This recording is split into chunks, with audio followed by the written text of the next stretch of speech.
Don't tell me that the moon is shining. Show me the glint of light on broken glass.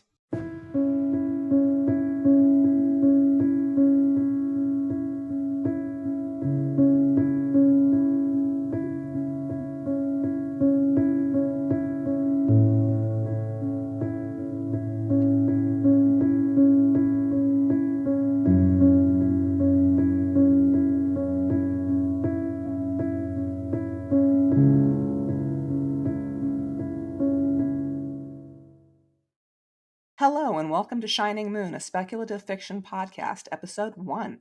I'm your host, Deborah L. Davitt. Today we'll begin our series by grappling with the questions of what is literary fiction and what is genre, and can the two ever be satisfyingly combined? My guests today are Marie Brennan, Jennifer Hudak, and AT Sayre. Let's start with some introductions, shall we? Marie Brennan is the World Fantasy and Hugo Award-nominated author of the Memoirs of Lady Trent, The Onyx Court, and other series, and over 60 short stories. As half of M.A. Carrick, she also writes the Rook and the Rose trilogy. Find her online at swantower.com, on Mastodon at Swantower at Wandering Shop, or at Patreon as Swantower. Hi, Marie. How are you today? Doing pretty well and delighted to be here, especially since it's the inaugural episode. I feel extra special. Thank you so much. Jennifer Hudak is a speculative fiction writer fueled mostly by tea. Her work has appeared in both Locus Magazine and the SFWA recommended reading lists and has been twice nominated for a Pushcart Prize. Originally from Boston, she now lives with her family in upstate New York, where she teaches yoga, knits pocket-sized animals, and misses the ocean. Find out more about her on her website, jenniferhudakWrites.com. Hello, Jennifer. Thanks for being on the podcast. Hello, Deborah. I'm so pleased to be here and really looking forward to this discussion. And finally, we have AT Sayre, is a speculative fiction writer currently living in Brooklyn. His work has appeared in Analog Magazine, Aureolus, Haven Speculative, and Andromeda Spaceways. His debut novel, The Last Days of Good People, will be serialized in Analog Magazine in 2024. A more detailed list of his publications can be found at atsayre.com/fiction. Hello, Andrew. It's a pleasure to speak with you today. It's a pleasure to be here. Right, so let's dive right into it. Beowulf and the Odyssey have monsters, and they're literary masterpieces. They're foundational to the canon of Western literature. Tolkien has monsters, but he's genre, even though he defined and even created the genre that imitates him. What makes something literary and what makes something genre? I'll open the floor up to answers from each of you. I think what I would say at the outset is there's, by my count, at least 5 different things we might mean when we say literary, and so part of the, why this and not that depends on which sense you're using the term in. Well, what are some of these 5 ways? So I'm borrowing a little bit. There's an article that Brian Atterbury wrote some years ago, which I believe is called Fantasy as Mode, Genre, and Formula, or something along those lines. And I think I could possibly add a 6th category here, which is just sheer age, given that you're mentioning things like the Odyssey. You know, there's a certain, we grandfather things in if they're old. But I would say I see the term literary being used as a value judgment, as a mode, as a marketing category, as a style, and as a genre. All of those, I think. That was something I was going to get to in a later question, but yeah. Yeah, I'm That's jumping fine. a little ahead. Jennifer and Andrew. So what I had always been taught was that the difference between literary and genre. I'm not saying that I'm 100% behind this, by the way. This was just something that had been taught to me as a young, impressionable, creative writing student. That that literary fiction used language as the difference between language as a door and language as a window pane, right? So if you have language as a window pane, it's not at all noticeable as language. It's just you look straight through it so that you can experience the story. And language as a door or a wall means that the language itself is kind of opaque, that understanding the specific choices that the author is making in terms of language is integral to understanding of the story. So that was the distinction that I had been taught as a writer, that literary works used language as a wall as opposed to as a window. Having said that, I really don't think that distinction in any way encompasses the breadth of genre as we know it today at all. And it almost seems like when people talk about literary, they're talking about kind of like the default. Like, okay, it's not a mystery, it's not sci-fi, or it's kind of like a mixture of those things, or it dips into them, but not quite. So we'll just call it literary. And I think that does a disservice to both genre fiction and literary fiction. So, all right. Yeah. Andrew, do you have anything to add to that? Well, yeah, I think I have to agree with both. I think there's a theme I can see coming here that I would agree with, that literary is not a very exact thing. It's not genre as in it's not genre the way that you would consider like mystery or thriller or science fiction or fantasy as a genre.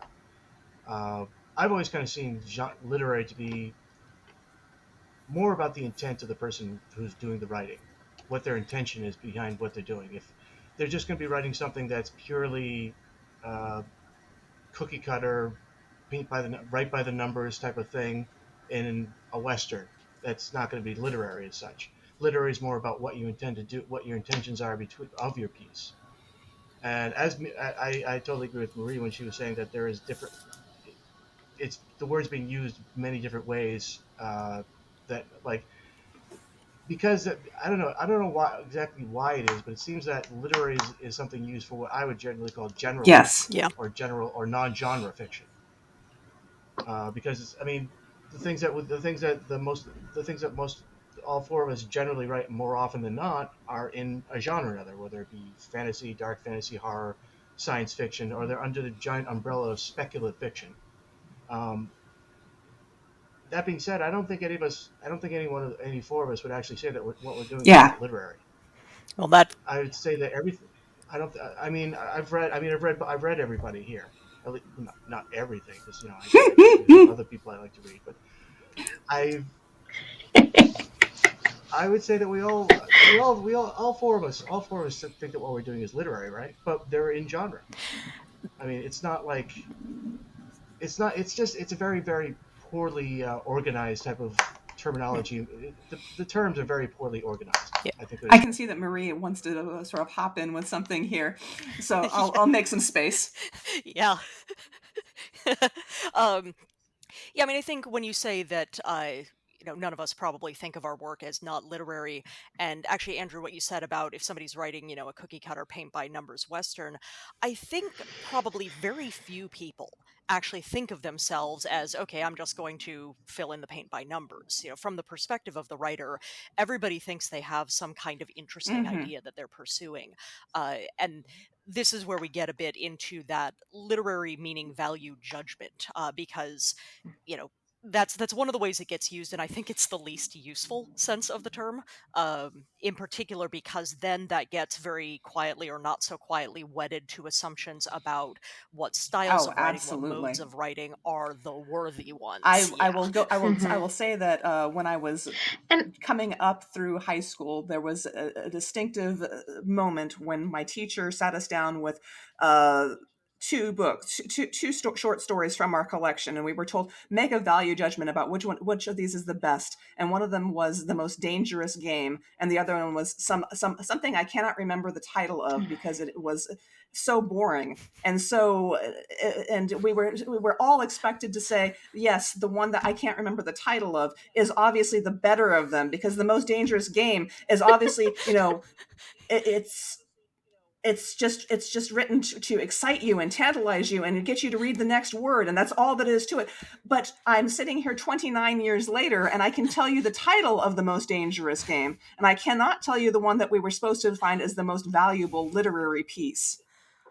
So It's a question, isn't it? What is most memorable? What becomes most valued? What gets passed on to the next person in line that you want to recommend it to? Which is all the canon of literature really is a series of recommendations passed down from people before us. I like that definition of it. I do too. Another thing about the literary thing is this phenomenon that's been going on for probably ever since science fiction and fantasy broke off into their own genres, of people writing so well they graduate in genre. Ray Bradbury, for example. So many people do not see Ray Bradbury as a science fiction and fantasy writer. It's like, how can you not see that? Because he's too good to be Kurt Vonnegut. Of course he's not a science fiction writer. And not only, I mean, Margaret Atwood, I mean, and I feel like too that there is also there's a phenomenon where well-known literary writers quote unquote discovered a genre, right? And so they, and they're writing about it and everyone thinks it's brilliant, and meanwhile it's something that's been really explored in very interesting and complex ways already in so many works of genre. And that's why one of the ways that I like to think about genre, that I find useful for thinking about genre, is as a conversation. And when you get this, literary writer who has just discovered the grandfather paradox and thinks he's the first person ever to explore this, he's coming barging into a conversation that he wasn't listening to, going, "Everybody, I have a great idea." And you're just going, "Sweetheart, read the room." Am I the only person who's been thinking of Ian McEwan for this entire section? Yes, that was the person I was thinking of. Exactly. He was the last major writer to do this, I think, where he's like, oh my god, this whole thing that it's like, this genre's been going on longer than you've been alive. It's nice that you found it, but stop acting like you're Columbus getting to the Philippines. Well, and stop saying, but it's not genre. Right. It's, I wrote something literary. I transformed that leads us this very idea. nicely into something that Marie brought up earlier, which was, is literary a genre of its own? Well, I mean, first we'd have to agree on what the word genre means, and the problem is that means yes, like 5 different things. It is very slippery and very mutable. So you had mentioned before, I think, Deborah, you were the one who brought this up, the idea of like literary just meaning mainstream fiction. Somebody I think that was sorry, Andrew. I don't remember who. Andrew, sorry. That, just this notion of literary as kind of the catch-all bucket for everything that isn't genre. And so that muddies it as well, because you have stuff over there that is using the tropes and the motifs and so on of genre, but it's being put into the mainstream marketing bucket. And also, I think the tendency to say, okay, this is all the stuff that isn't genre, hides the ways in which it is a genre, or rather multiple, because I think we could probably name off like half a dozen different genres within the mainstream category. But because they're so strenuously defining themselves in opposition to genre, they're not taking a look at what their own expectations and conventions of their styles of storytelling are. There absolutely are expectations and conventions in literary fiction, for sure. And I think, even if people consider it just kind of the standard, right? So like you have your literary, which is quote unquote normal, and then you have everything else, right? I mean, I've heard people like talk about it like that. It's marked and unmarked categories in anthropology. Exactly. But at the same time, when you are taking creative writing classes, for example, like you learn specific techniques that make sense if you're writing literary fiction, and 100% do not make sense if you're not writing literary fiction.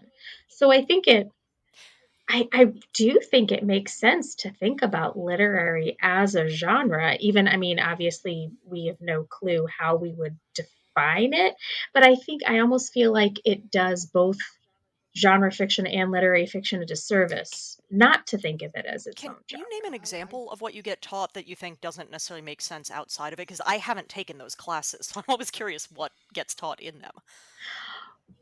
Oh, goodness. It's been years, Marie.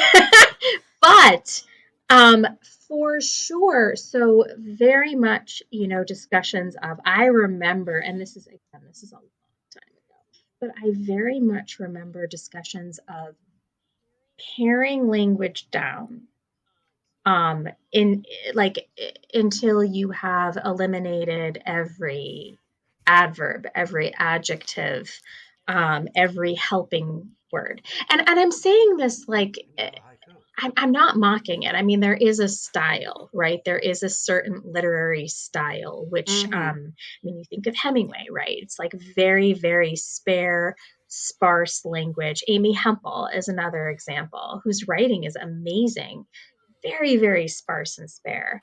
And in fact, I've had friends who've gone through MFA programs who have completely lost their own writing voice because they were taught to do this and then didn't quite know how to do anything else. But that's an example of something that, and I should say that maybe that's not literary in general, but a very specific subset of literary fiction, which is this kind of voice. Which just doesn't make sense if that's not what you're I went through a creative writing course back in college, and this is something I'm going to come back to in our space opera episode. I had a teacher who had written over 200 novels under various pseudonyms, and he wanted to talk to us about commercial writing and what you can do to actually sell. And so his thing was, your plot should be structured in such a way that each person will make a decision that will make the situation worse, and the next decision will make the situation worse, and the next situation will be worse, and the next every decision will inevitably make things worse until you reach a crisis point, and then you have to resolve it either by steering towards tragedy or towards resolution. And I have defined my career by writing exactly the opposite of this, because which means that I don't sell as much as other people probably, but I really don't like this. So I have rebelled against this. Yeah, I actually had somebody, Andrew, I think you were just speaking up there. Go ahead. No, I just said, well, I mean, I don't know. It sounds like terrible advice. I mean, I just couldn't. It's like nothing is written the same way as twice. I mean, even stories I've written stories that are basically playing on the same theme from different sides, one right after the other, because this is interesting. I'm not doing it this way this time. I'm going to do it this way next time, and I just wrote something. Even in situations like that, I didn't write the process wasn't the same. Yeah. I think any... It was terribly boring. This is territory. AI to come out with a novella that you sell on Amazon. Oh, that's a subject for a different topic. Oh yeah, that's too soon. Yeah. Too but I soon. Think when you're doing it like such a formula like that, it's like, what difference are you from an AI? You are basically an AI. Yes. Just writing by formula like that. Sorry, I will stop ranting now. I had someone critique the very first non-terrible short story I wrote, because I literally didn't know how to write short stories for the longest time, because I didn't know what a short story-sized idea looked like. And then I finally found one and went, oh, there we go. And I wrote a short story, which I eventually sold to an anthology, but I gave it to a professional writer who I shall not name here for critique.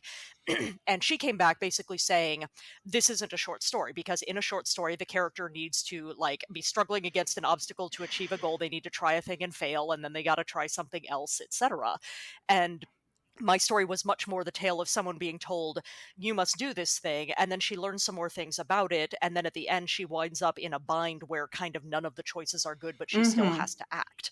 And that was the shape of what I'd written. I think any advice that says a story must be X, and it is this narrowly defined X, I don't care what the X is, it's bad. That advice is bad, because stories can be many things. The only thing the story needs to do is get out of yes. and do something else. That's the only thing a story needs to do is get out of my head. I mean, we might agree that a story is made of words most of the time. That's about as far as we can get. But then you have Finnegan's Wake. Which we're not entirely sure is a story. I mean, those are words. Those Yeah, are they words. Is it a story? Talk about literary. Yeah. James Joyce, the soberest Irishman of all time, writes Finnegan's Wake. What was? That's fine. I'm sorry. I'm going to herd us back onto track by switching topics here a little bit. We're going to talk about some of your stories now. And I'm going to summarize each one, and we're going to ask some questions and talk about them. So I'm going to start with Jennifer Hudak. And this is the Topography of Memory, which was printed in Fusion Fragment in 2022. In this story, a young woman can't find her way home. She misses the off-ramp every time, as if the town itself is gone, until a vision of her father comes right out of the receipts in the glove box of her car and guides her there, not in time for her brother's funeral, but in time for the anniversary of it.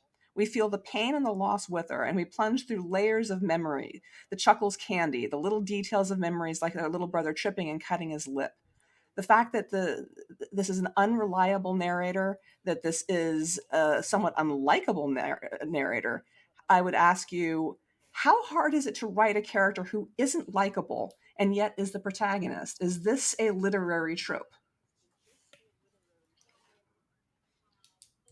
Oh, wow. That's a good question. It certainly can be a literary trope for sure. Both the unreliable narrator and the unlikable narrator. It's really hard because this, so just a little background about this story. It is somewhat autobiographical. so no, so it's just kind of funny because of course, if it's autobiographical, I'm going to write an unlikable narrator. No. I'm being totally serious because I was very unhappy with the way I behaved, let's say, in certain circumstances. I was trying to kind of purge my own guilt through writing this story. But at the same time, I think when you asked us kind of which one of our stories kind of tread that line between literary and genre, this was the story I thought about. And I think it is certainly because of, well, it's told in the second person, which right away is kind of more of a literary technique than a genre technique. There's a lot of people who just loathe second person narration. And it is a very unreliable narrator. It is a very unlikable narrator. And it is also, the kind of fantasy aspects of the story are not, kind of tangible. It's more like, is this really happening? Is this not really happening? So for me, those are what kind of made the story. That's why I was very unsure if this was even going to sell in a genre magazine. But in terms of writing, your question was about writing unlikable narrators. I would actually go so far as to say as the character does not like herself more than anything else. Yeah. Oh, yeah. That is correct. I actually enjoy writing unlikable narrators. I really do. I find them much more exciting to dig into. And I think the interesting thing about it is when I write a narrator like that, I end up really liking them by the end. And it always surprises me when readers don't. Because I think by writing it, as I said, this is partly autobiographical, but it also turned into something that was very not autobiographical through the writing of it, right? So as you're writing a character like this, you really get into their frame of mind, their history. And again, a character that doesn't like themselves is there's a pathos there, right? To that kind of character. So I feel like that makes you connect with them a little bit, or at least it makes me connect with them.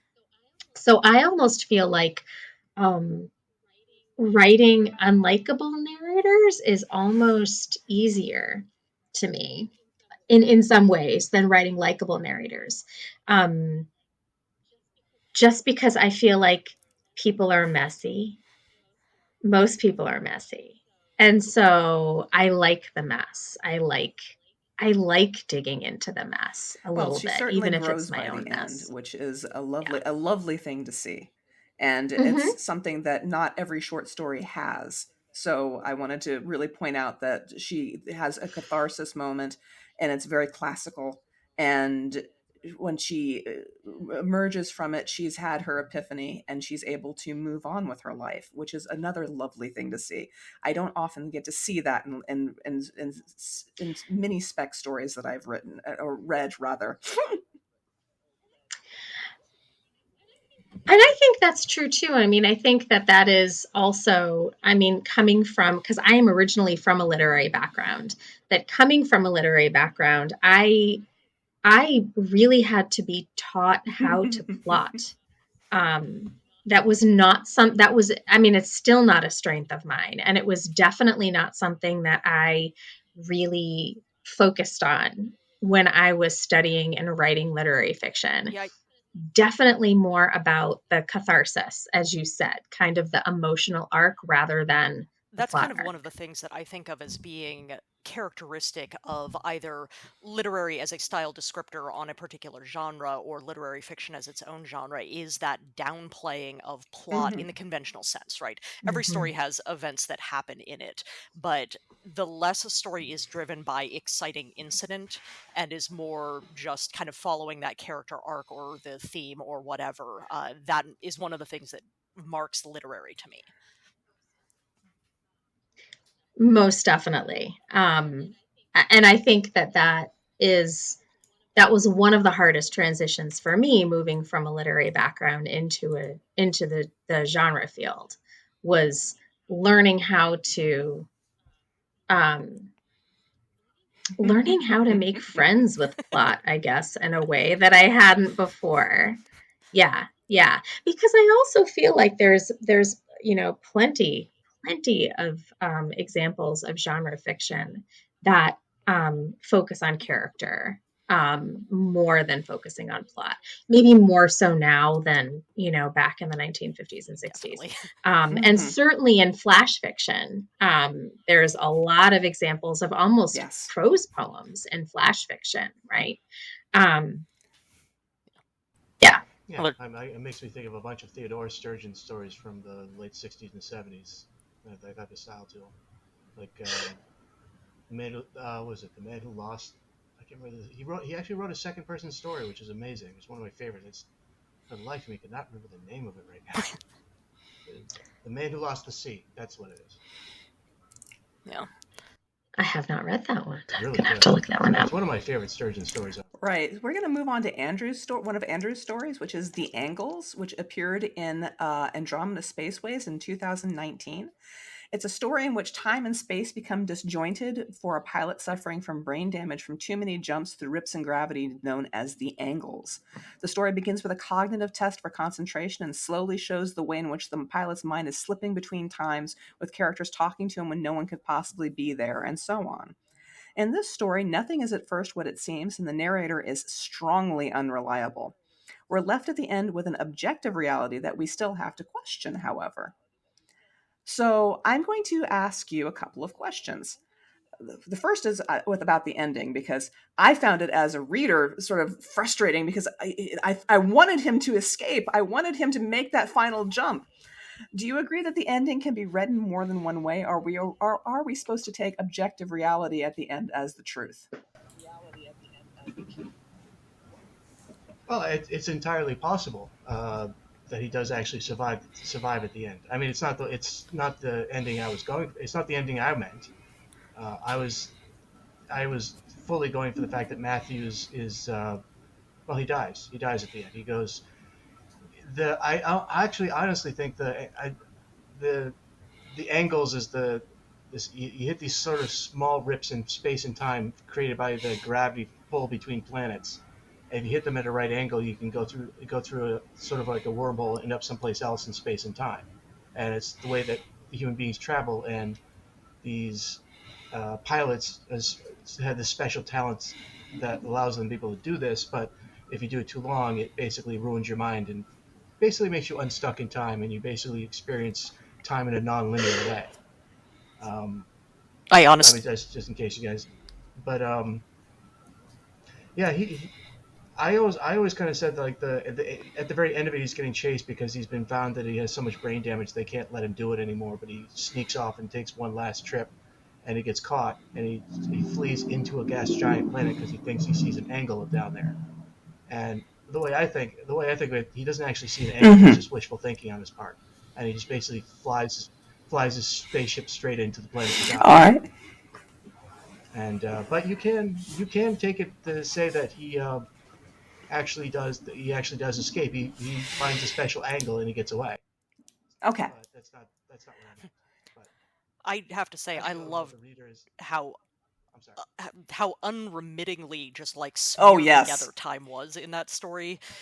Just like Yeah. no Mhm. scene breaks, nothing. You're just in the middle of one conversation and suddenly he's somewhere else. Yes. I really liked the way that you played that effect because it makes Yeah. the reader experience what the character's experiencing, which Yes. worked really well. Yeah. Thank you. I was really going. I always kind of feel like every time I write something, I want to try some type of experiment, whether a big or a small one. And that one was me experimenting with non-linear storytelling, like really non-linear. Like it's sad how many of my examples are going to be films when I talk about things like this. But I don't know if you've ever seen the Adam McGowan film from about No. 1986 called The Sweet Hereafter. It's an adaptation. It's an adaptation of a Russell Banks novel. Um, it's a. I won't get into what the story's about. It's a great. It's one of the best films made in the 1990s. That's all I'll say about it. Fantastic book too, by the Yeah, way. great book. Russell Banks, long rest in peace. Um, but the film is nonlinear, and it's exactly the same way as it is in the way it was in the story I was doing. And I was trying to figure out exactly how you can do that. And I think my conclusion is where you have a plot or a storyline that goes by, you know, conflict, action, resolution, the triangle that of the plot arc. Where in a linear story that goes by the what's going on, what's the actions that go on in a story. When you do a nonlinear story, you still had that same arc, but it goes by the theme. It's following the theme up and down, and that's the difference. That's what I found out while writing the angles. That you can still do it. It's following the arc of the story is following the theme, not the action, or the development of the theme, and that's what I found out. I guess that would be a literary thing to do. I guess. I mean, I can think of plenty of science fiction stories that do Yes. just as experimental as that, though. But it is I really like the way that you said that, that it kind of the arc is the theme rather than the events and the plot. I really like that, and I do think that that is very, it is a literary technique, because again, the way that you're telling the story is integral to our understanding of it. Like, the story had to be told in that particular way in order for the reader to understand it the way that we understand Yeah, it. it's beautiful because it gets you. I don't see another way I could have gotten at that idea I was trying to get across other than the way I did it. I mean, I could have said. I mean, there's other ways I could have done it, obviously, but not at the exact The angle. angle that I was able to give the way I said it. But the exact We saw what you did angle there. I was able to get at. Yeah, thank you. I realized I did it after I said it. Um, Yeah, I've definitely had because some stories where I had an idea that just didn't seem very interesting until I chopped it into pieces and rearranged them out of order, and then it became far more compelling doing it that way. So yeah, sometimes the structure really just is necessary to create a useful effect out of it. yeah, it's just actually another great example of the way in a non-linear story that the arc is following the theme and not the action is. It's another movie. I'm sorry, but it's Pink Floyd's The Wall. I don't know if you've ever seen the movie film version of that. Absolutely, 100%. non-linear. Has no interest whatsoever in telling things in an orderly fashion.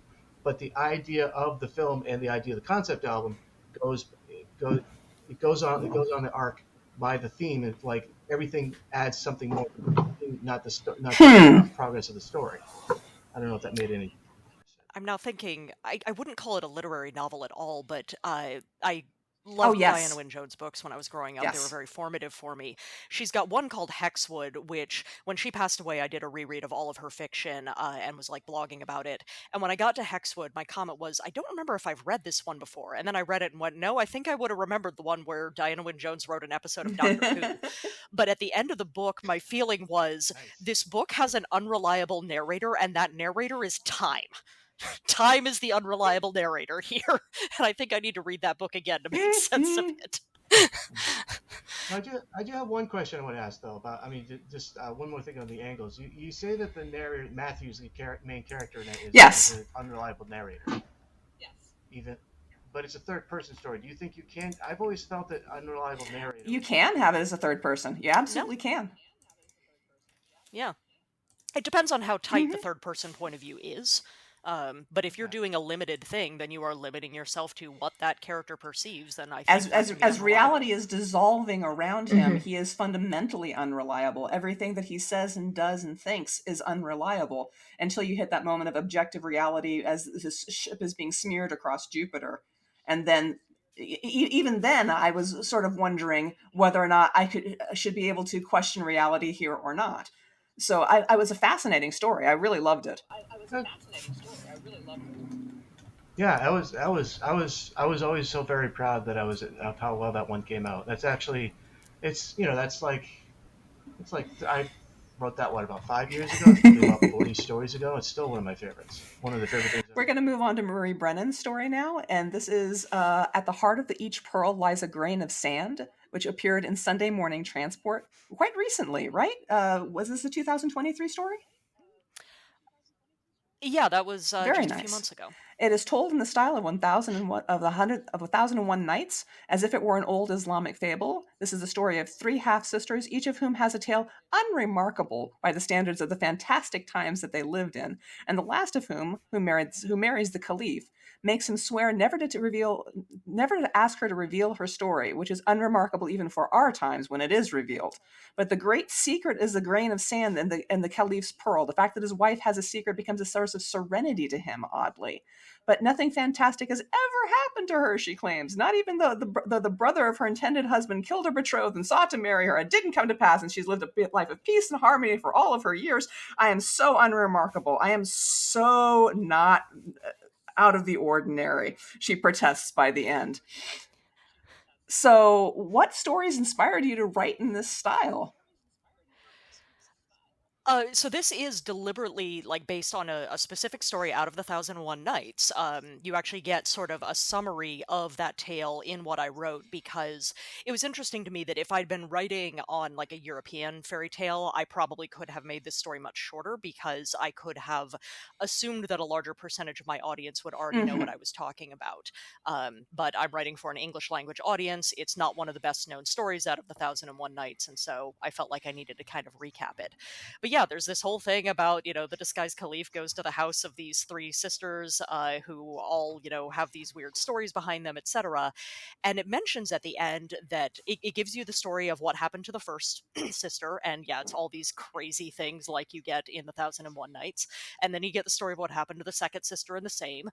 And then at the end of the tale, at least in the version that I have, I don't know if there are different ones, there's just the third sister and the caliph marries her. And as I finished reading that, I'm like, well, what's her story? And then for whatever reason, it flipped around in my head that maybe the interesting thing is that she doesn't have one. She's actually a completely ordinary person, which for living in the 1001 Nights is weird. And yeah, it wound up just on this note of what's the resolution of the story? It's the fact that the caliph promised, not to ask about that which does not concern him, and he doesn't need to know her story. And so he doesn't ask, because in the 1001 Nights, just as in a lot of European fairy tales, people promise, I won't open that door, or I won't, I won't ever strike you, or whatever promise it is that they've made. And of course, they always break the promise. But here, the caliph just never asks. Who'd have thunk it? The dude makes a promise. I And know, keeps it. shocking. So Yeah. when we are talking about literary and genre, how is this one literary? Because I loved the language in it. I thought the language itself was a beautiful painting, and I enjoyed reading every minute of it. So is it the language alone that makes it literary? Is it the fact that it is reaching back to folkloric ancestry here? What makes it literary? Um, I mean, so I was going through my work and trying to find things that would fit this model, especially out of my more recent stuff, rather than picking something that was like published 15 years ago. Um, and honestly, this is going to sound like a bit of a slam, but I can say it because it's my own work. I think what makes it literary is that sort of nothing happens. Like, it's got a summary. It's got a summary of that other story that was very exciting, but that's just the backstory. And fundamentally, what happens at the end of this story is the Caliph never asks. And, like, she does sort of relate to him why she has never told her story, but he's asleep by the time she tells him, so he doesn't hear it. And so it's that feeling of it ends on this quiet note of just the point here is this thematic and character thing about him keeping his promise, and about the kind of harmony between them, rather than it being some sort of obstacle is overcome, some sort of enemy is defeated. And yeah, I mean, I say this in a very loving way. I think one of the ways to go, how literary is this story, is how much are you going to say nothing happened? Because if you feel like nothing happened, then you are downplaying that plot and incident and conflict side of things, and probably focusing more on just that little bit of character growth, or that resolution of the theme, or something like that. I think in some ways a story kind of needs to be quieter to let those things be heard. And so this is fundamentally a fairly quiet story. I would agree with that. And I think it's a phenomenal story. So thank you for sharing it with us. I hope that people will seek it out and read it. I do want to say, because you mentioned the language thing, and Jennifer, you mentioned that is one of the hallmarks of literary fiction, which I would agree, even as somebody looking at it from the outside. And yet, there is the part of me that really quibbles with that window pane thing, because it often assumes that there's no effort that goes into choosing the words in the window pane. And I'm like, yes, oh, but there is.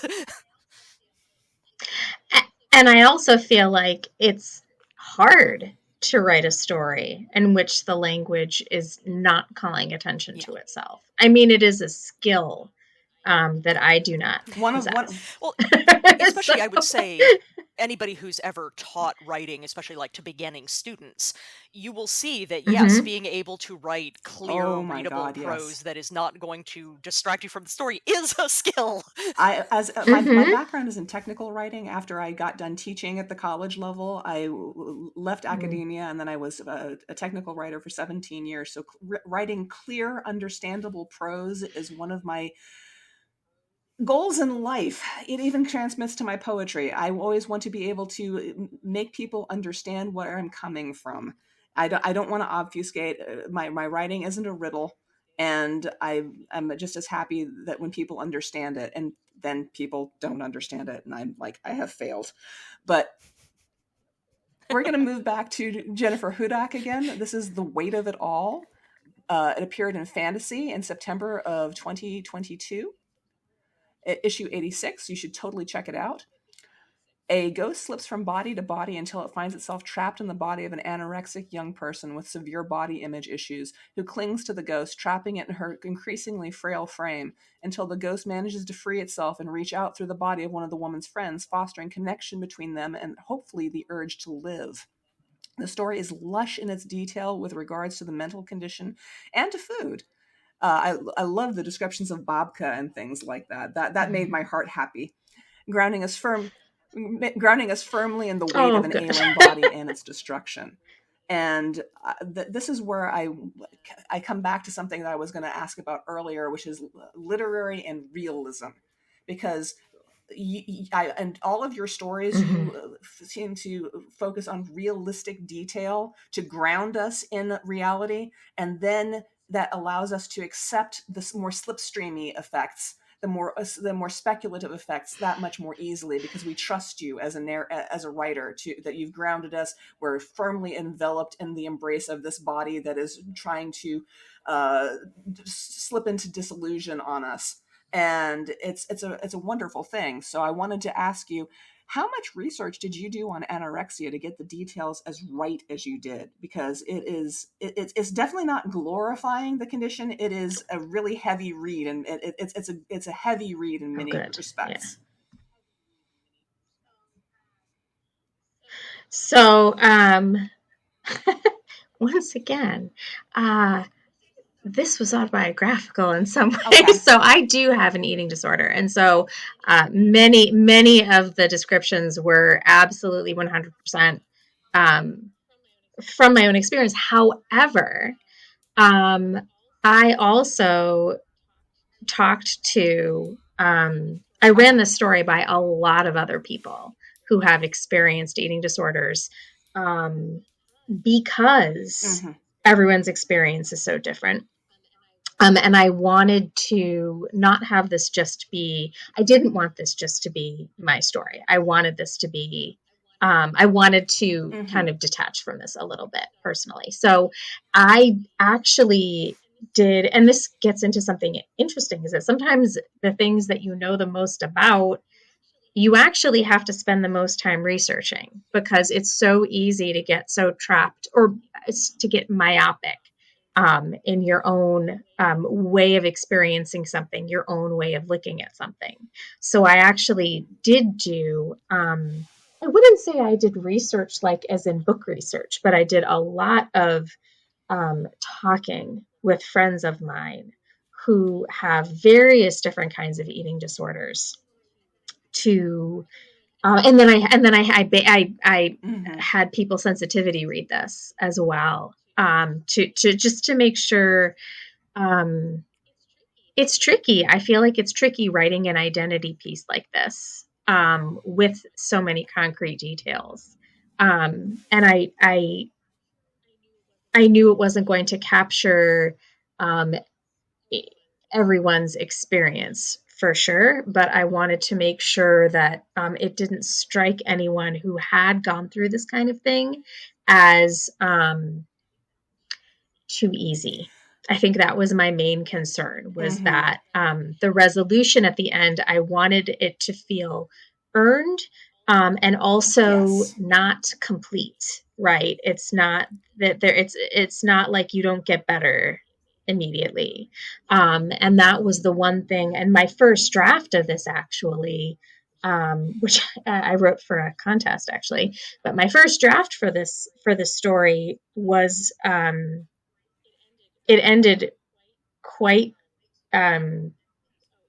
way too quickly and way too easily.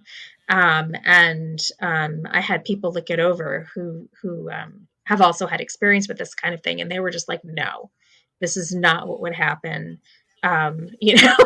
Things are never that quick and easy. Is the fact that which is absolutely doesn't come up with the first solution by forcing her to eat, and then the body craves the nourishment, but then she throws it up anyways, and the ghost is just, well, what am I going to do with you? And finally, it comes down to an intervention by a friend, and that was, I was like, this is just beautiful. And it really touched me, and I wanted to thank you very much for having shared this one with us, because it was so good. How if we're talking about this in terms of literary, again, it ends on that quiet note that we talked about earlier. Would you agree that that's what makes it literary? So I think that this story, yes, it does not follow. I feel like it doesn't follow a conventional plot, right? It's definitely much less. It's kind of, I wouldn't. It kind of like Marie was saying, nothing really happens. I mean, if you look at it from the outside, I would disagree. There's plenty of stuff that happens in the story. But it's very internal, right? It's not if you think about, like, if we were going to outline this in terms of events, there aren't that many events that happen. It's more kind of an internal battle of wills, both between the ghost and the girl, and also each of them individually with themselves. And so I feel like part of what kind of treads on literary territory is that kind of deep interiority of the story. And also, like you said, the resolution being somewhat of a resolution. It is, like I said, I do like a catharsis. So there is a catharsis in this story, but it's limited, it's conditional, and it's also so there's not much that's wrapped up at the end, I should say. And in that way, it's similar. It's kind of shares a DNA with Andrew's story, right? In that, there is a certain set of events that happens at the end of the story.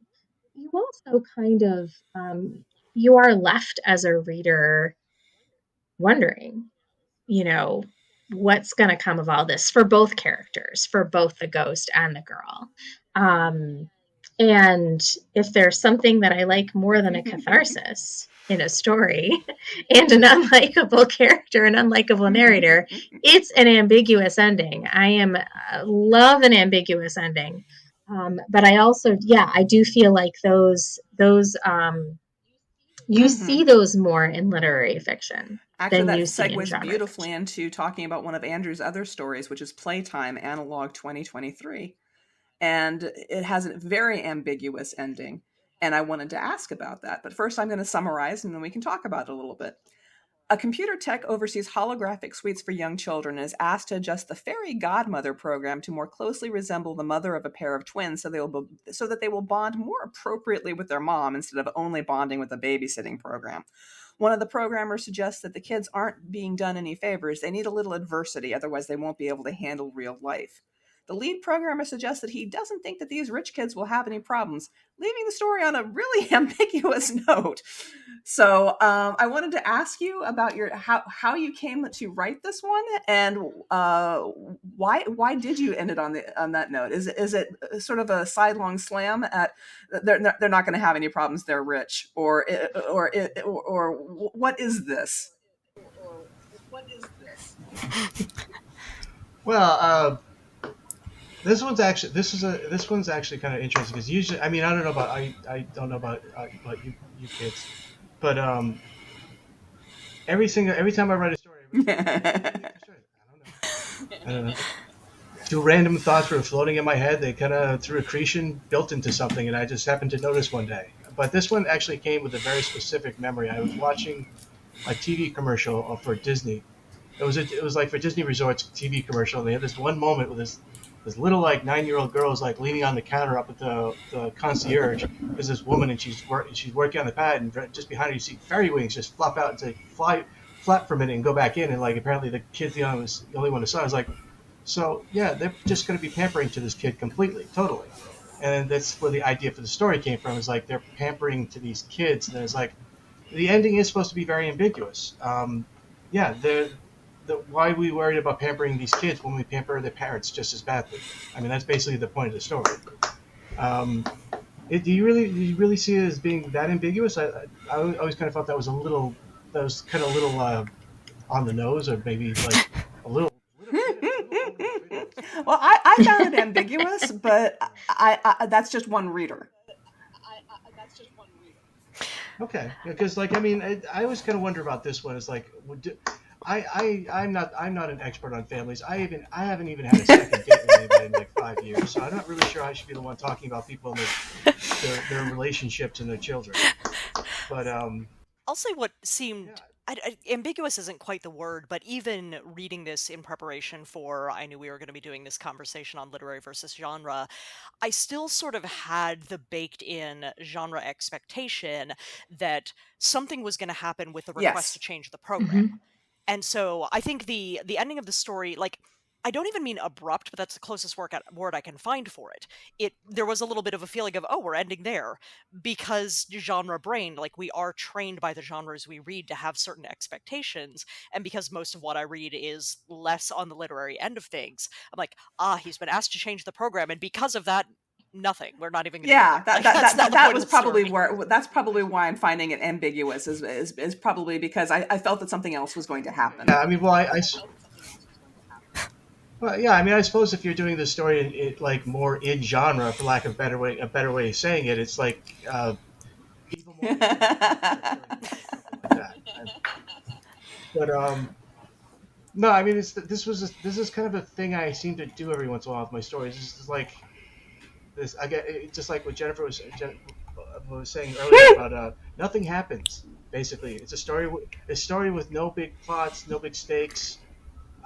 It's something I've done a few times, not really intending. It's just I've read the story and I'm like, not really anything big going on in this story. This is kind of there's not really anything in this story. There's really no stakes whatsoever. The fate of the neighborhood is even at stake. It's not even a Daredevil story, is what you're saying.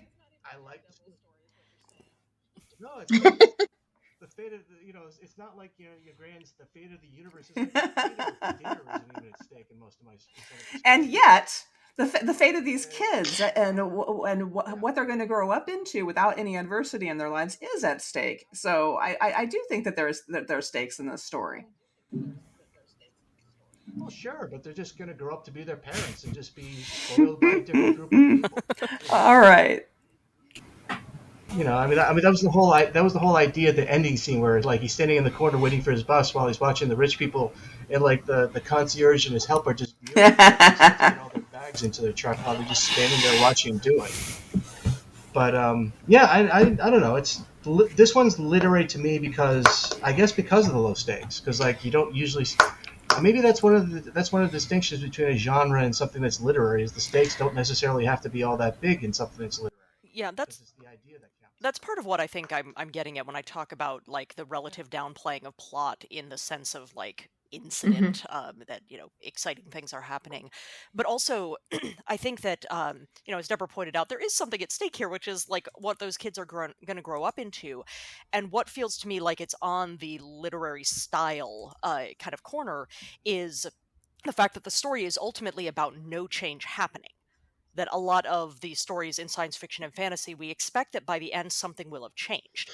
And instead, this is just a look at, and things will continue down that path, the end. And I think that's an ending that you can get away with much better in a more literary style. Okay, so you think that would be an aspect of something that's in this, I suppose. I really think we need a better term. Yes, because literary gives it that prestige sort of that sort of value added sort of thing to it, which right. we need another term. Right, and that's why I've been. Go ahead. Oh, sorry. I was just gonna say that's why. I mean, like in my life, I've always tried to like mainstream. I've tried for a while, but that doesn't quite work for various reasons.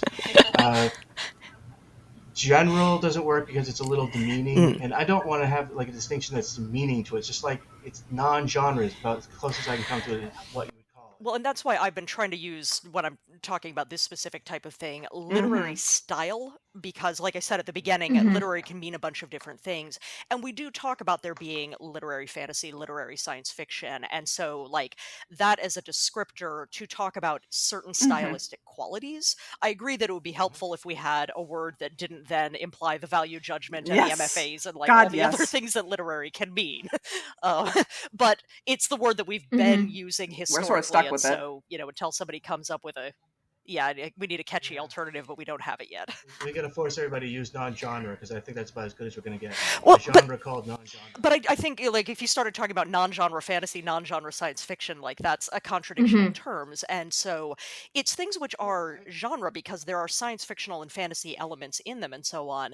But there is an aesthetic style difference for what type of aesthetic are they pursuing. And just we don't have a separate word for that. So I think it's absolutely true though, because if you think even of Emily St. John Mandel, I don't know if anyone's read Sea of Tranquility or The Glass Hotel, her latest books, which are great, actually. But yeah, very much they have, they're steeped in speculative fiction, but they don't have the same kind of they don't have the same kind of stake. I mean, there are big stakes, but they don't. But that's not what the book is necessarily about.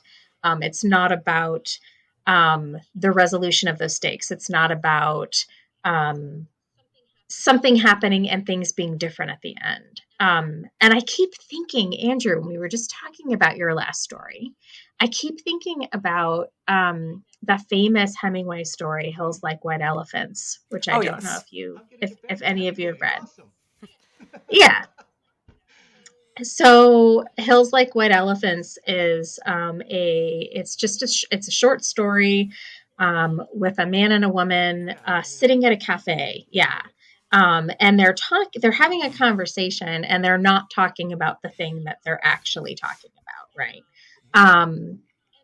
And that's the whole story. There's no resolution. There's no acknowledgement of what they're actually talking about, which is a pregnancy. There's no change in either of their attitudes, even towards each other or towards their circumstances at the end.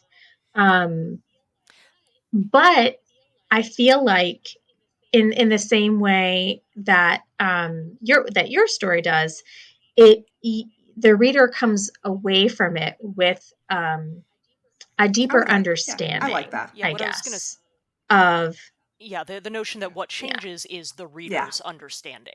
Because you can have stories where, especially in a shorter form, the longer you get, the harder this is to sustain. But stories where the arc of what happens is the reader figures out what's going on. And, the entire thing is just that reader's journey in their knowledge and their perception of this, rather than anything necessarily changing within the story itself.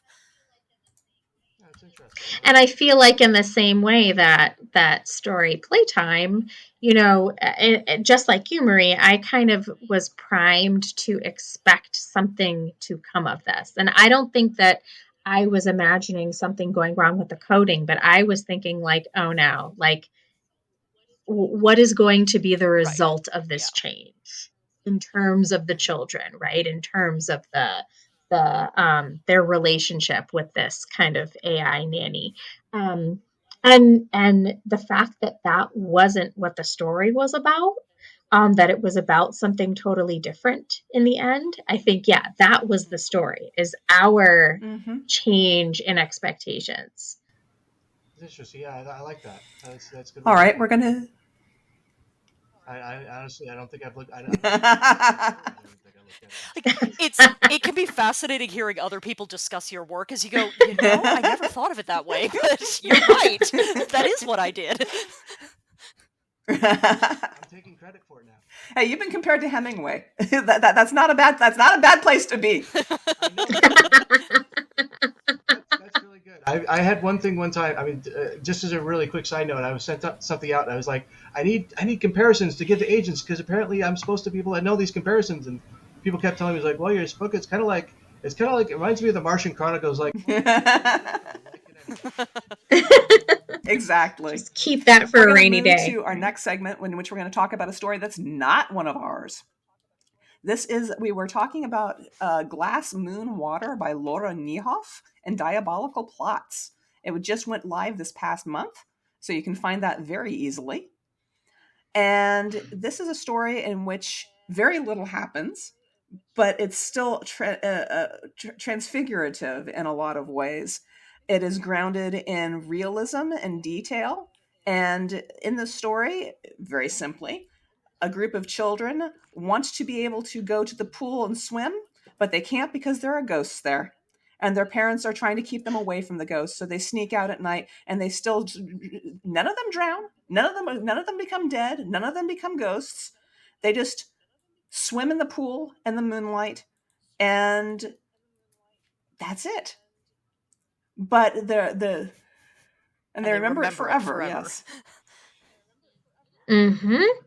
Until they slowly turn into the ghosts themselves. But I was really struck by how the similarities between the way Jennifer writes and the way this lady Laura Niehoff writes, because you both use the intense level of detail to ground people in the reality that you're creating before you start adding in the slipstreamy elements, and that makes us more inclined to take the author's hand and go off with them a little bit into the craziness.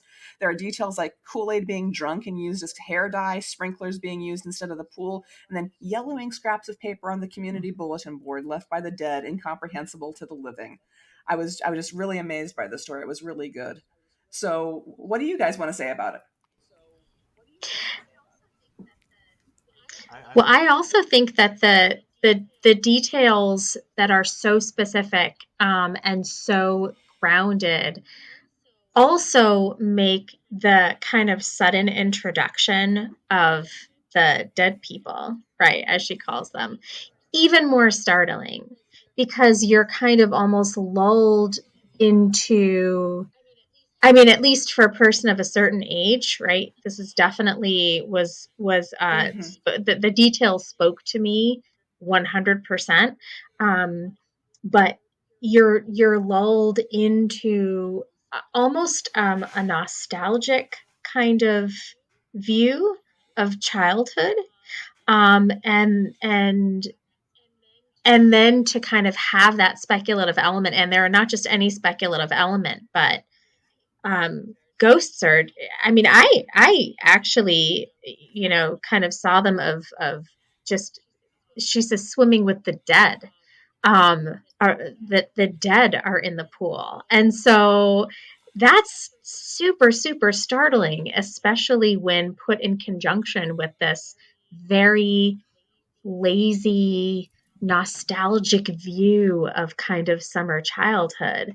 And what I loved the most about it was that it's still kind of a lazy, nostalgic story, With dead wistful. people. Even Yeah. with the dead people, even swimming in the water with dead people. I just thought that it was just incredible. I just love this story so much. One of the things that I found distinctly striking about it, because I was reading it with an eye toward, okay, what are like some of the literary techniques and such, being deployed. And this one is a balancing act, because if you do too much of it, it gets obnoxious.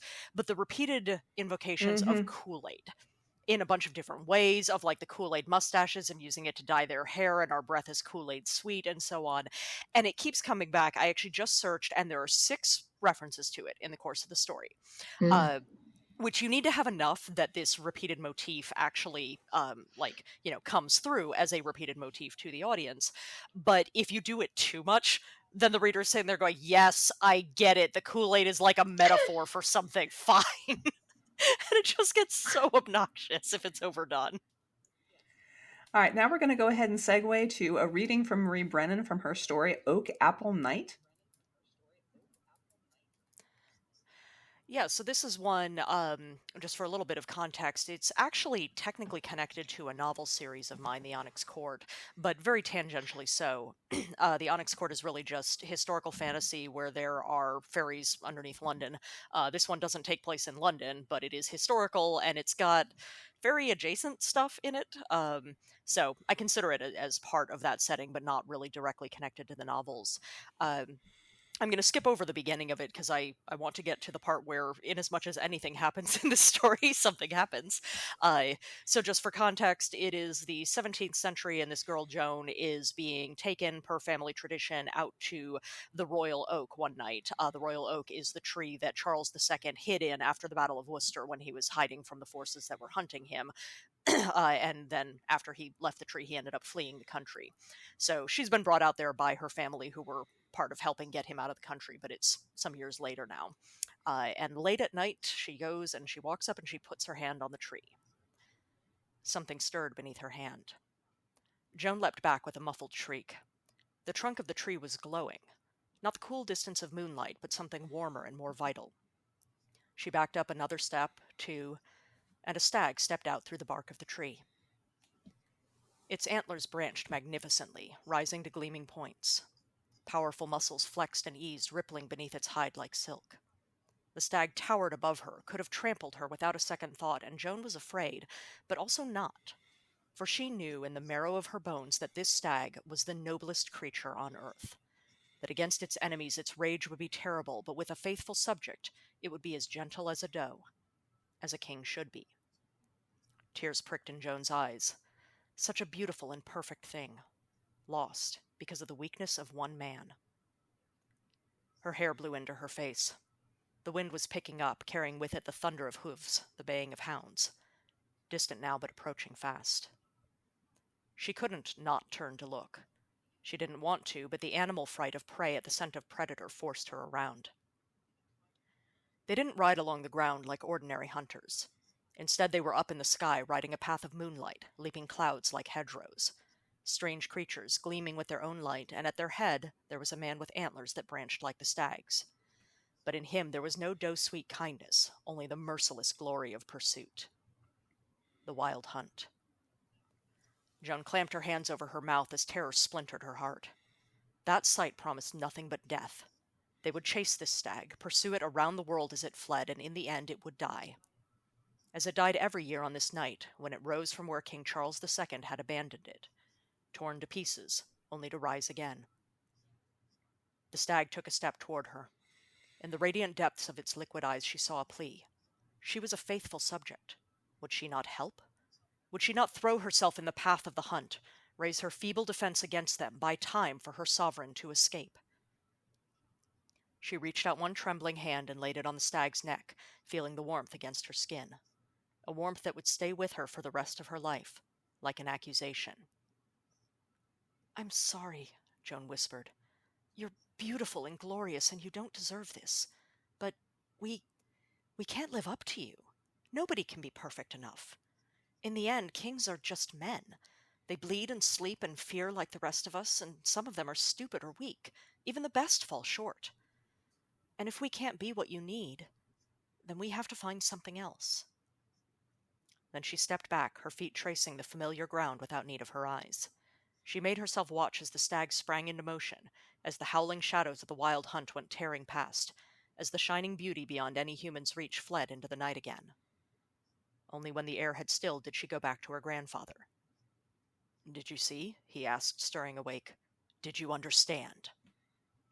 Joan knew her grandfather, and her father, and her brothers. They all believed in the old idea and mourned its loss. They thought that if they could just get a good enough king, all would be well again. "Yes," she said, meaning something else entirely. "I understand." In the end. Thank you. That was a lovely reading. Right. So this is just a taste of the story.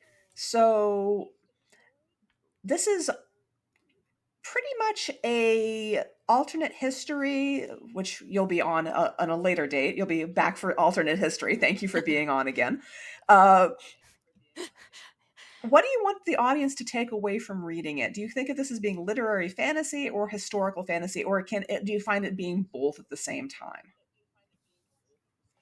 Oh, I see no reason it couldn't be both at the same time because, you can put multiple modifiers on the Absolutely. noun, basically. And so it is clearly historical fantasy. It's set in 1689. I mean, it's historical. And I think of it as being literary because it is very much, the story exists to deliver effectively a thematic message. Like, again, nothing really happens in it. There's a moment where Joan could do an exciting, like, thrilling kind of thing, fight the wild hunt to save the spirit of sovereignty, but she doesn't. Because the thematic message here is that the idea of kingship is beautiful. It is amazing. And human beings can't actually live up to the myth of it and the idea of it. And so she basically gets radicalized in her politics, as we could phrase it now. But she's from a very, very monarchical family. And this is taking place right after the Glorious Revolution, for those who know what that is. But she decides, no, we're going to have to do something else because we can't make that work like we want it to. It's never going to be that good. I love the idea that the spirit of kingship is too much for any one normal human to bear. I love that message. So, yeah, I mean, I come from a background in like folklore and such, and so I very much like looking at the beauty of these ideas and then the ways in which like reality doesn't have that mythic perfection. Is there anything? The mess. I'm sorry? Sorry, what did you say, Jennifer? I said the mess, yeah, right? The mess of Yeah. it. Yeah. Yeah. Messiness. Yeah.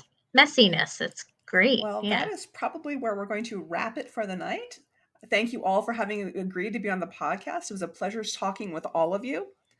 Next week, my topic will be reading and the working writer. If you'd like to get a jump on the stories we'll be discussing together, we'll be talking about A Long Spoon by Jonathan E. Howard, 6 in his Johannes Cabal series. It's a fun, fast read set in a steampunk world with magic.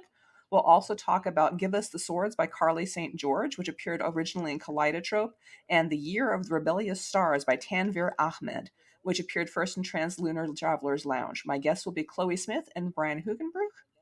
Thank you all very much. I appreciate your time, and we'll see you all next time on Shining Moon.